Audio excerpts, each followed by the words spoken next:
Start with a warm up again. Nice to see everybody. I'm Karen. I do want to name and welcome one other visitor that we have tonight, and that's Dr. Robin Barr. Robin, if you could wave your hand here. Dr. Robin Barr is the linguist in residence at American University, and she is my mentor. So she's also here to answer questions. Robin, I give you authority to answer questions in the chat while we're yes. asking all kinds of things. I will be happy here. to do that. In fact, I enjoy that. Wonderful. And also welcome to so many familiar faces we have.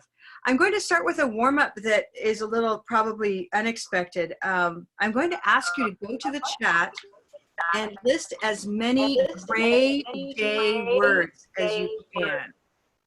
Okay, list as many gray day words as you can think of. For example, I will type straight, for example, and late. Okay, hooray, good, we have one there.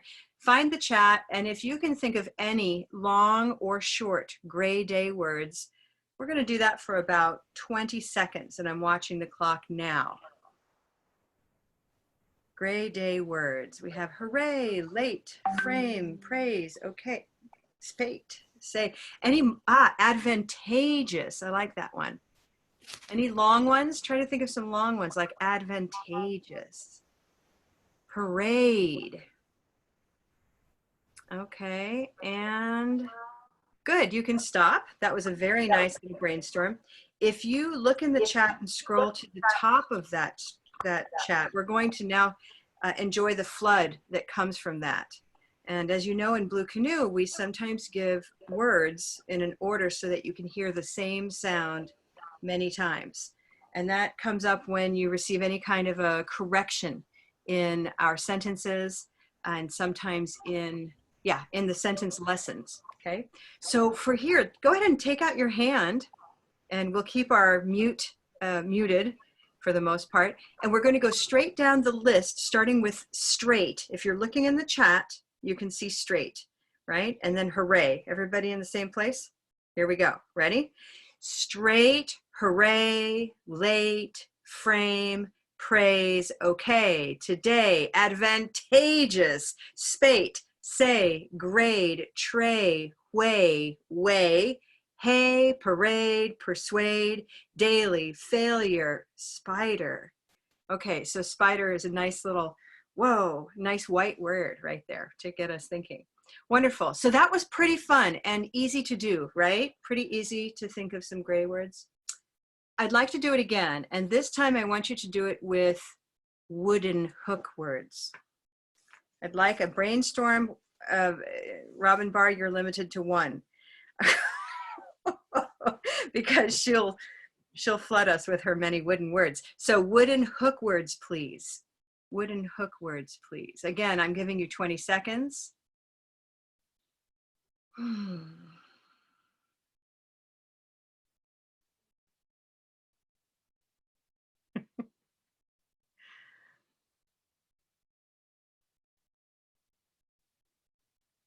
And stop. All right, let's take a look at those wooden hook words and see if it feels any different than all of the gray words we have. Starting from the top, we've got, let's just flood again. Take out your hand, ready? We've got should, snook, unhook, truck, aha. Neil, I'm going to ask you to speak up for a minute. Could you say wooden hook and that word truck for us? Truck, hook, truck. Okay, so for your accent of, and where are you from? You're from Japan, but you're also... Yeah, I'm from the northwest of England, Manchester, okay, Blackpool. so truck, okay, so truck. Wonderful. So that one caught me by surprise from my North American accent, because for me, anybody have a guess what color it is? For me, mustard. Can you hear it, Neil? Truck. What color is it for me? Truck. Now, what did you say? Mustard. Yeah, it's mustard. For mustard. Me. Right, mustard. Good. So now that's nice. Mustard and wooden touch one another, and that's because they're so close in the mouth. Okay, very closely related. So if Neil were to say truck in the middle of a sentence, I'm sure I would understand him without a problem. And that's the beauty of what we do, is recognizing why there are two correct answers. Okay, great. So Truk is there. Let's go ahead and keep it. All of us will use it as a wooden word today, okay? Starting from unhook, let's keep going. I'm looking at the chat. We're starting at Jennifer with unhook, and we'll continue flooding. Ready?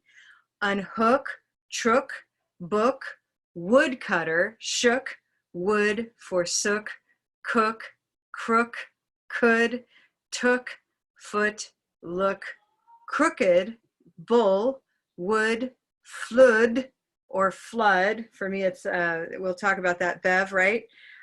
Shook, should, and the well-known unknown word schnook, which I'm not sure what that is. Monica, talk to us. What's schnook? That's Yiddish. What does it It's not a mean? compliment. Okay, we don't want to be schnooks. All right, wonderful. And then I did have a question for Bev, who's one of our recently, Color Val trained teacher. Bev, is flood a wooden word for you? Is Bev in the room? Might be, not be. We're not sure. Okay. No, I think it's mustard. I was just in a hurry. There we go. But, look at what's happening here, everybody. And I like, Bev, thank you for saying, I think it was just a mistake, because we start looking at the spellings of all these wooden words, and what's the spelling that you see over and over and over? O-O, O-O, O-O, right? A lot of these are O-O spelled words, and it's easy to start typing more words that have O-O. For example, maybe moon, right? Which is a blue moon word. Wonderful. Thank you, Monica. Now we know what a schnook is. We've expanded our vocabularies today too with Yiddish. Thank you. So if you compare, remember tonight's about modals. So I'm going to make a connection now. If we start with those gray words and you scroll all the way up and look at the variety of those gray words, they're very, very different from one another. We've got long ones and short ones and different spellings and advantageous. And then if you look down to what our participants wrote in the wooden words, you can see a bit of formula happening here.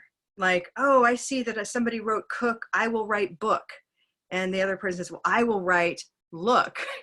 And then someone else says, well, hook, because there aren't very many wooden words in English. That's what I wanted to say and sort of show through this. There aren't as many wooden words in English as there are gray words. And in fact, they're a very small number. But among those small number of wooden words, there are some very important ones. And so this was my elaborate introduction to our topic tonight. 3 of our most commonly used words are would, should, and could, right? Our 3 big modals, woulda, shoulda, coulda.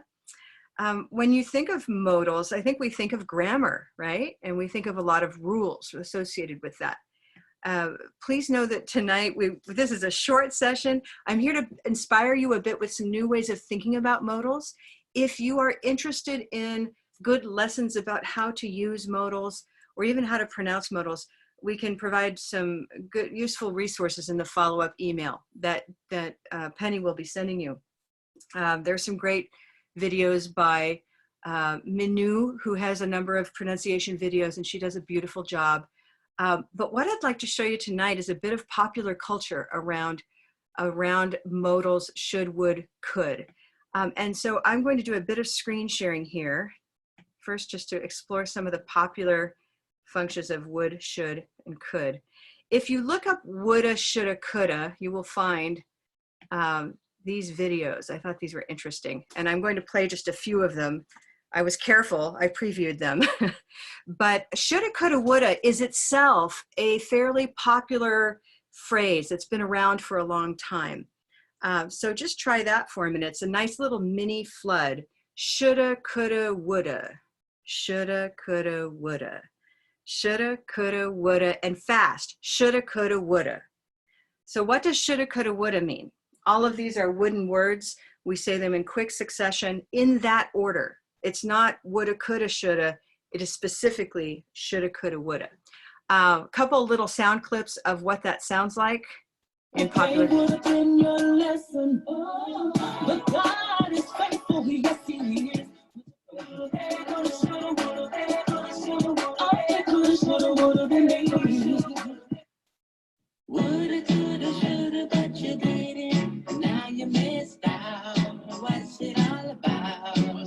Okay, so that one was kind of catchy. Woulda, shoulda, coulda, but you didn't.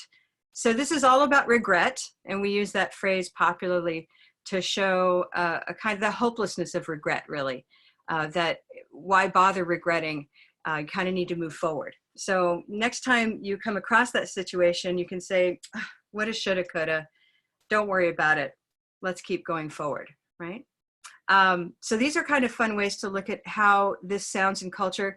If you want to, though, you might want to think, well, how do I really use this in pronunciation? And so I thought I would share a bit of some notes with you. And then we'll be opening up to questions from you with insights from teachers that we have in the room tonight. So give me a moment. I'm going to find my little presentation here. Let's see. Well, let me first open some questions while I'm finding that file that seems to have hidden itself from me. Let's look at some of the questions that are in the room. And Robin, I noticed, could you talk a little bit about the L in those words for a moment and how it is that it's silent in English? Oh, yes.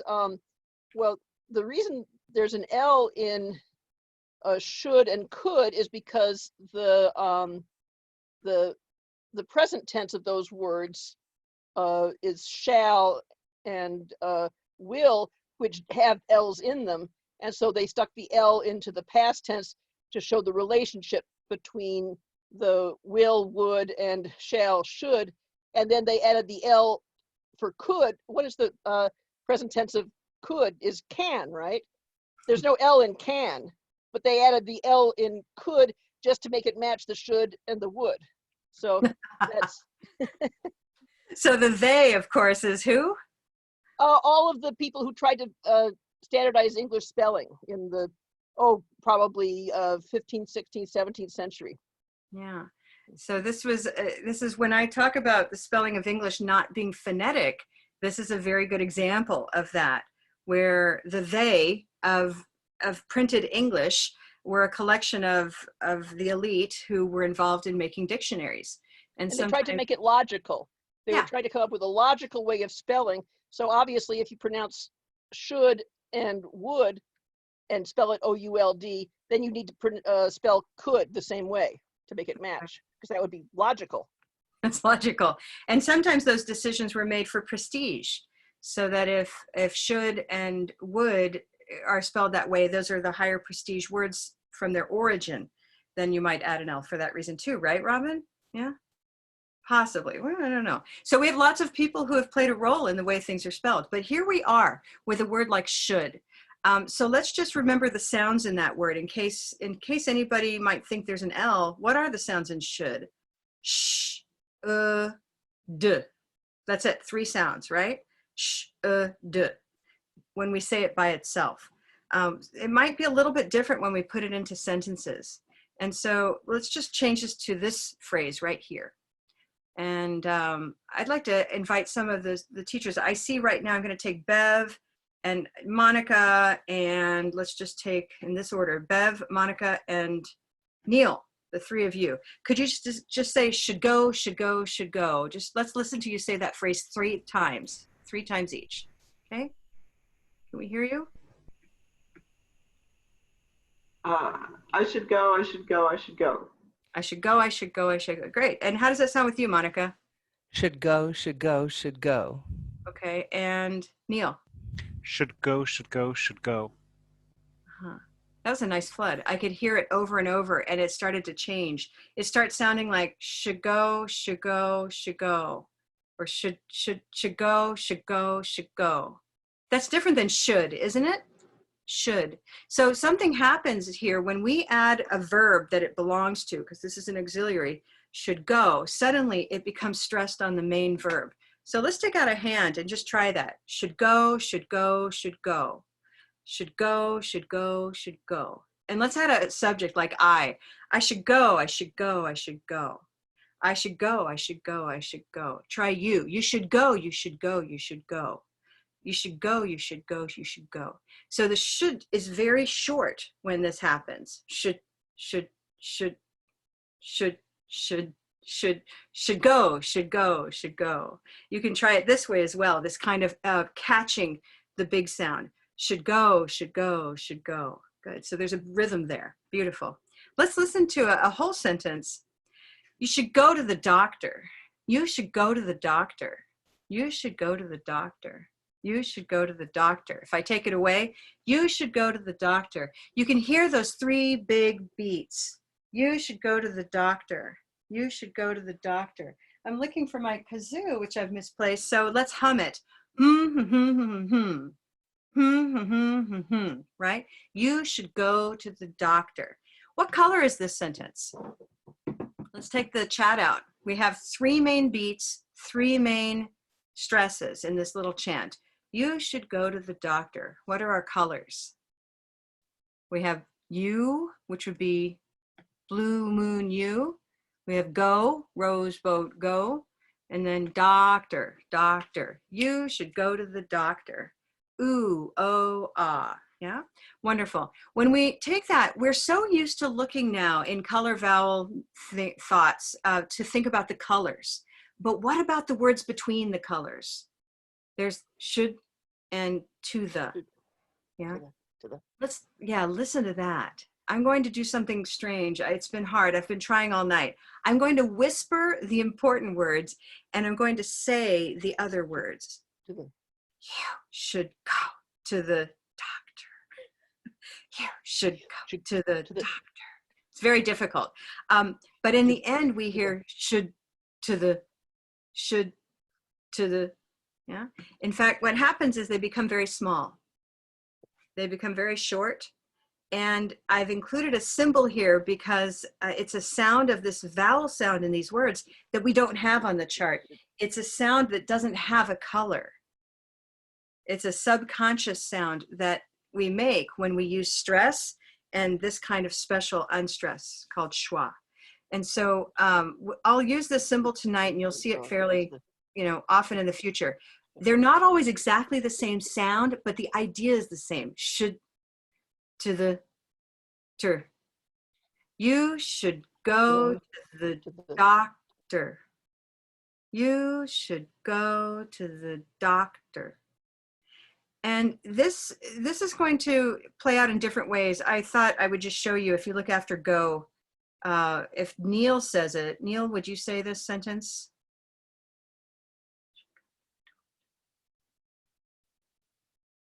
Maybe Neil's mic is, Sorry. yeah. You should go to the doctor.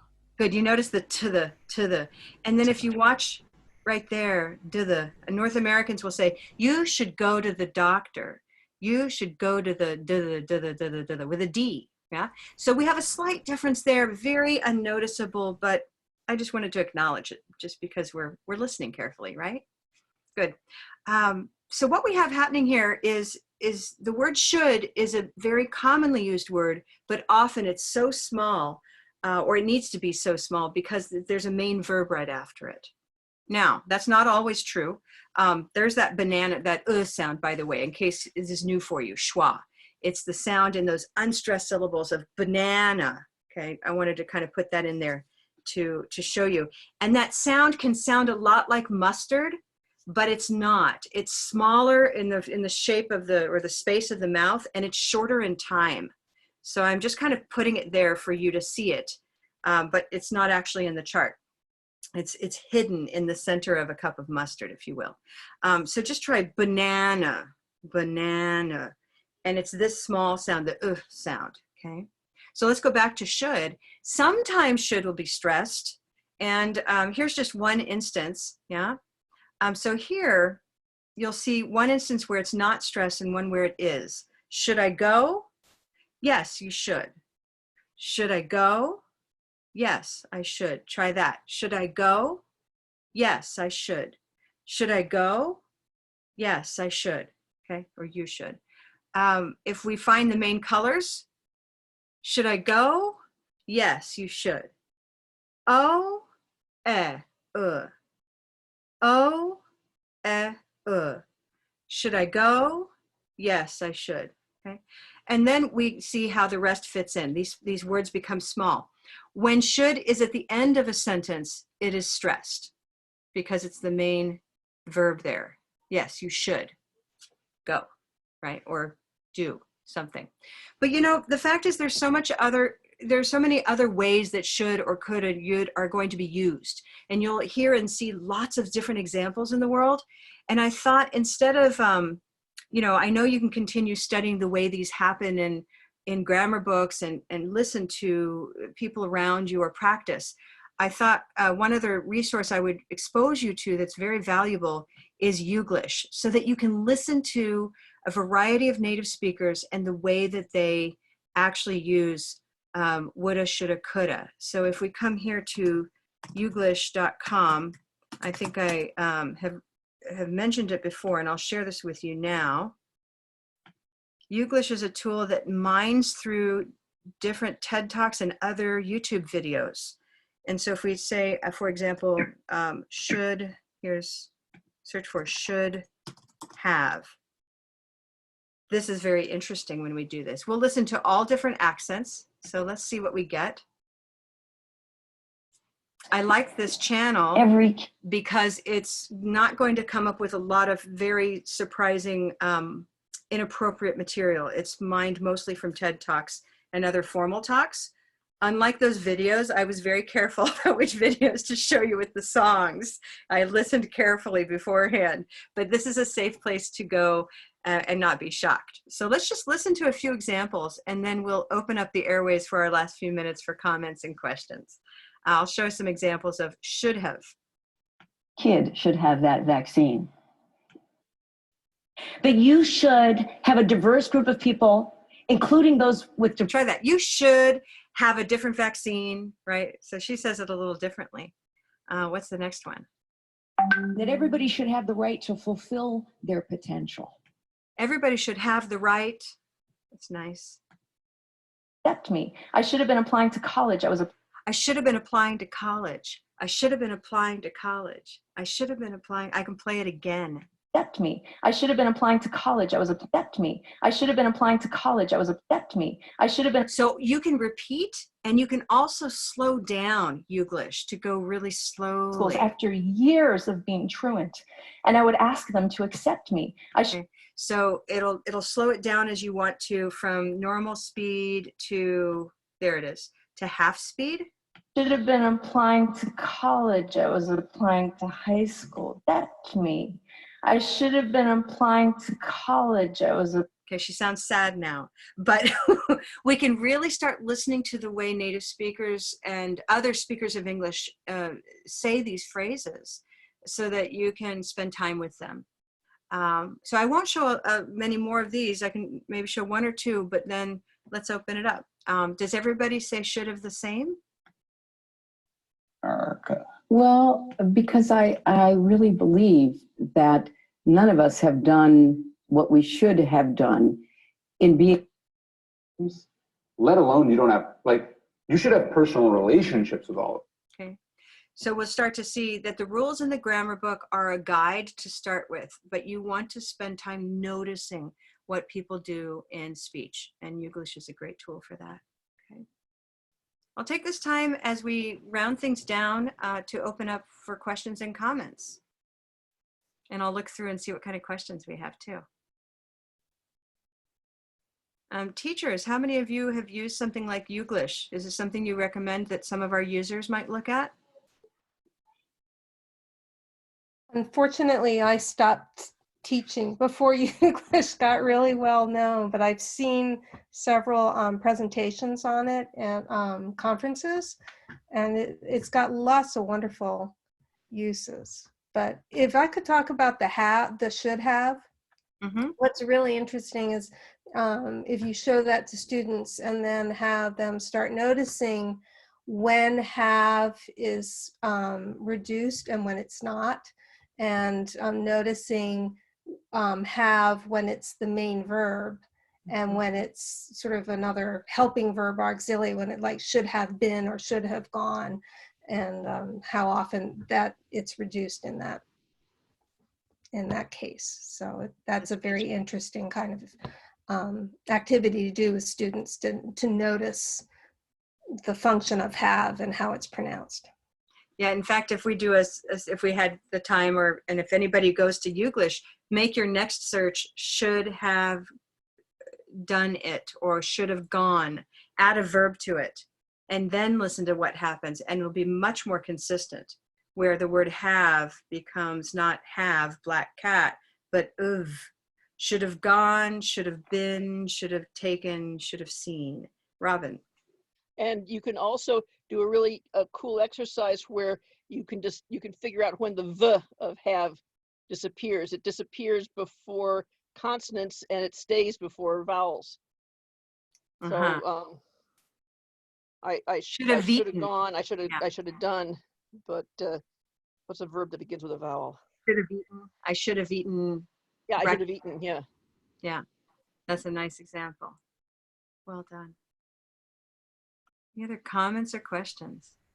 Yeah, I found this came up for me, coming on from Robin's comment, is it came up for me with spelling when people write should of instead of should have, and then that naturally segs into this conversation about how the pronunciation changes. It's actually should have, not should of, even though people now are writing should of, because that's what it sounds like. So it's a very nice segue between the two ideas. That's right. Yeah, that's where spelling starts to mirror speech instead of the other way around. Wonderful. Great. Well, I hope that tonight's topic has spurred some new thoughts about either we started off with how frequently we have gray words that come to mind versus how many fewer there are that are wooden.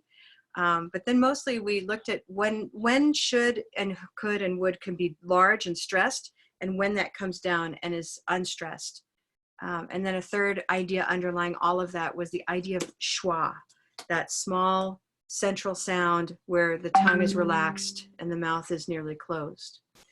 So lots of ideas, food for thought. Okay. If you have additional questions, you can always email us at feedback@bluecanoelearning.com. Penny gets that email, so do I, and so do several of us on the team. That could be a language question, that could be a Blue Canoe question, or anything in between. Okay, we love hearing from you. Any final questions before we wrap up? Robin. Yeah. I also want to point out the amazing contractions of will and would. So Ida would be I would have. And Ida gone. So I would to I'd it's not, there's no vowel left. That's right. That's right. Yeah, there's certainly a lot here for us to continue exploring. So maybe we'll come back and have additional nights on these topics. Okay. We are here on a monthly basis for our users. We're glad to have you here today. We're glad to have our teachers. And so join us again and we'll have another one of these sessions next month. Okay. We'll be saving the chat, and I think I'll work with Penny on how to get these comments to everybody as a follow-up email. I wish everybody a safe and healthy weekend as we head into another week of staying safe and staying home. Okay, and join us again sometime, okay? Thank you, everybody. Good night, everyone. Thank you. Bye. Bye. Thank you.